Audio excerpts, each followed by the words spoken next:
That's been really good. We're actually, well, I was a little bit nervous because it's been a couple of years since we had a record out, and a bunch of stuff's happened in between it, and just noticed that everything changes so much in the music industry, you know, like what's on the radio and whatever. And I mean, it came out and it's doing really good. It's on the radio and it's on MTV and all that kind of stuff. So, the most we can hope for, yeah, you know? all we kind of know is we hear about it because we don't actually get to hear it or see it because we're busy working and doing stuff. But people like it, and I've had really good feedback and stuff. You know, and it's good validation because it's a pretty different sounding song to what's on the radio right now. It's kind of like dancehall and funky and whatever. So yeah, it's been good. So, Yeah, it's a cool song. I think the record's just more going to be like, I think in the past, because we've tried to get the band, in Australia it's such a small industry that if you're not on the radio, no one comes to your gigs, right? So when you're growing, it's always I was conscious of trying to get like a couple of songs that would fit on the radio, you know, and this record I don't really think we need to worry so much because we've worked so hard around the world and in Australia that it's more about just making sure that we like this record, it's music that we listen to and that we're going to have fun playing live, really.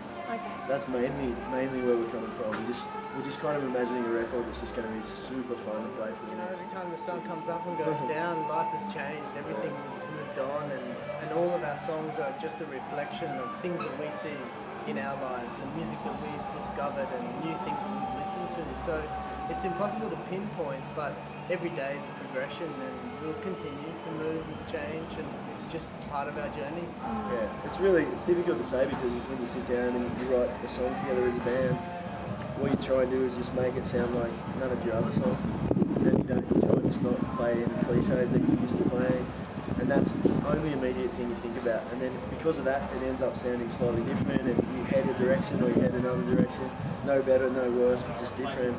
And I think that just making it different is the thing that kind of keeps it alive. Otherwise, you just keep running out the same songs over and over. That's just boring for the band and for everybody involved. And since our last album went triple platinum in Ecuador and we had that $1 million royalty check come through, we've been able to buy heaps of new toys, and it's really changing the sound of the group. It's amazing. Yeah, and we've kind of been buying.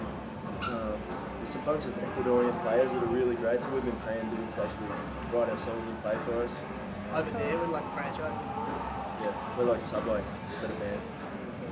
Like 2 years non-stop of touring, actually. Right. Yeah, like that's usually the way it goes. It's like you put a record out, and we go to Brazil and Japan and America and all over Europe and Canada and Australia. So it's like bang, and you stay on the road for a couple of years, really. And it's kind of what we do. It's how the band became the band. It's like we just go and play music. We don't have a big record company.